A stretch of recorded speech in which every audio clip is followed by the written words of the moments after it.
Assalamualaikum warahmatullahi wabarakatuh. Kami dari kelompok 7 akan memberikan paparan kami tentang tantangan penerapan manajemen dan smart ASN di Kementerian Pekerjaan Umum. Di mana di sini kami mengambil tema yaitu peran ASN dalam digitalisasi pelayanan publik di Kementerian Pekerjaan Umum.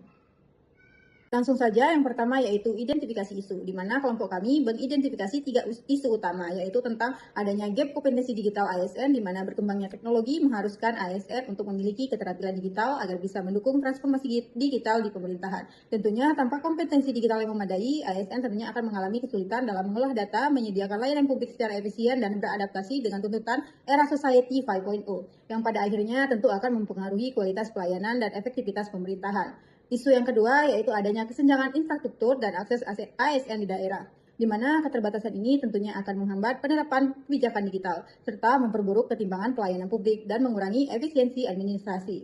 Tanpa infrastruktur yang memadai, tentunya ASN di daerah sulit mengakses teknologi yang diperlukan untuk meningkatkan kualitas layanan. Isu yang terakhir yaitu adanya keterbatasan literasi digital masyarakat dalam memanfaatkan layanan publik berbasis aplikasi di bidang jalan dan jembatan, di mana hal ini diakibatkan oleh belum optimalnya akses masyarakat untuk melaporkan kerusakan, pengajuan perbaikan, atau memantau status proyek, yang tentunya akan berdampak pada kurangnya efisiensi pelayanan publik dan memperlambat perbaikan infrastruktur. Slide ini menyoroti isu utama terkait gap kompetensi digital ASN di lingkungan Kementerian PU. Fakta menunjukkan bahwa hanya sekitar 0,74% dari 4,7 juta ASN yang masuk kategori talenta digital. Padahal Indonesia menargetkan 9 juta talenta digital pada tahun 2030. Namun, ketersediaannya saat ini masih jauh di bawah kebutuhan. Kesenjangan ini berdampak signifikan terhadap, yang pertama, lambat dan tidak meratanya pelayanan publik digital. Yang kedua, efisiensi dan transparansi pelayanan publik yang rendah karena ASN belum maksimal memanfaatkan teknologi digital. Yang terakhir, rendahnya daya saing birokrasi dalam menghadapi tuntutan transformasi digital nasional maupun global. Keterkaitan isu ini erat dengan konsep smart ASN dan manajemen ASN. Literasi digital menjadi landasan untuk menciptakan ASN profesional, inovatif, dan mampu memberikan pelayanan publik yang berkualitas. Penerapan sistem merit harus difokuskan pada pelatihan, rekrutmen, dan pengembangan keterampilan digital. Dengan begitu, ASN dapat menjalankan perannya sebagai pelaksana kebijakan publik yang adaptif, transparan, dan dapat dipercaya oleh masyarakat. Slide ini menyoroti isu utama terkait gap kompetensi digital ASN di lingkungan Kementerian PU. Fakta menunjukkan bahwa hanya sekitar 0,74% dari 4,7 juta ASN yang masuk kategori talenta digital. Padahal Indonesia menargetkan 9 juta talenta digital pada tahun 2030. Namun, ketersediaannya saat ini masih jauh di bawah kebutuhan. Kesenjangan ini berdampak signifikan terhadap, yang pertama, lambat dan tidak meratanya pelayanan publik digital. Yang kedua, efisiensi dan transparansi pelayanan publik yang rendah karena ASN belum maksimal memanfaatkan teknologi digital. Yang terakhir,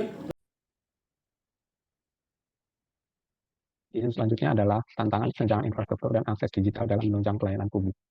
Faktanya adalah dari tersebut, yaitu penggunaan aplikasi berbasis internet sebagai portal pelayanan publik masih memiliki tantangan dari segi ketersediaan akses internet, terutama di daerah-daerah 3T.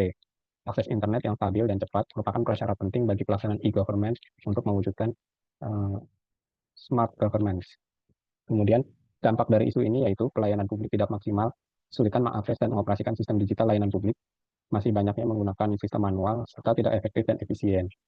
Selanjutnya, keterkaitan dalam konsep manajemen ASN dan smart ASN, yaitu dibutuhkan tidak hanya pengetahuan dan literasi digital bagi setiap ASN, namun perlu ditunjang dengan ketersediaan infrastruktur digital yang mumpuni dan merata untuk terciptanya smart governance. Meski aplikasi layanan publik tentang jalan dan jembatan sudah tersedia, masyarakat masih dominan melaporkan laporan secara manual.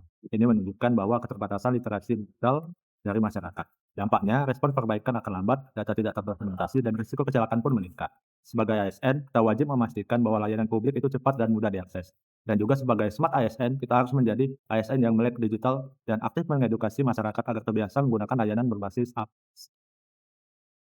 Baik, selanjutnya di sini saya akan menjelaskan terkait analisis isu yang digunakan, di mana pada saat ini kami menggunakan analisis USG, di mana dari sini dapat kita lihat bahwasanya isu satu terkait kesenjangan kompetensi digital ASN memiliki nilai yang terbesar dari ketiga isu. Berdasarkan hasil analisis, ditemukan bahwa kesenjangan kompetensi digital ASN mampu mempengaruhi kinerja hingga pelayanan publik, di mana ketika ASN tidak mampu beradaptasi dengan penggunaan teknologi digital, dia tentu saja tidak mampu menghasilkan kinerja yang baik dan juga tentunya lambat di dalam memberikan pelayanan publik. Analisis fishbone diagram, masalah utamanya atau head of fishbone terdapat di kompetensi digital ASN yang belum optimal. Faktor pertama, man atau sumber daya manusia. 1. Kompetisi digital ASN tidak merata antar generasi.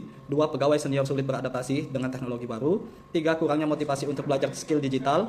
4. Minimnya tenaga ahli atau mentor digital. Dampaknya ASN lambat menguasai teknologi baru dan tidak bisa mengoptimalkan layanan berbasis teknologi. 2. Metode dan proses. Faktor yang berkaitan dengan tata cara atau metode pelatihan yang diterapkan. Faktornya itu 1. Tidak ada roadmap pelatihan digital nasional. 2. Pelatihan yang dilakukan tidak berkelanjutan dan tidak terstruktur. 3. Metode pelatihan kurang interaktif dan kurang berbasis praktik. Dampaknya ASN kurang siap menghadapi tantangan digital dan pembelajaran tidak efektif. Faktor ketiga ialah mesin atau peralatan dan teknologi. 1. Perangkat kerja yang digunakan ASN kurang memadai. 2. Aplikasi terlalu rumit dan tidak user friendly. 3. Software yang tidak up to date atau software ilegal. Faktor keempat, environment atau lingkungan dan budaya organisasi. 1. Budaya kerja masih manual dan resistensi terhadap perubahan teknologi. 2. Pimpinan kurang mendukung inovasi digital. 3. Belum adanya regulasi yang mewajibkan sertifikasi kompetensi digital ASN. Solusi yang kami tawarkan berdasarkan isu yang kami angkat tentang kesenjangan kompetensi digital ASN ada 5. Yang pertama adalah program pelatihan digital terintegrasi.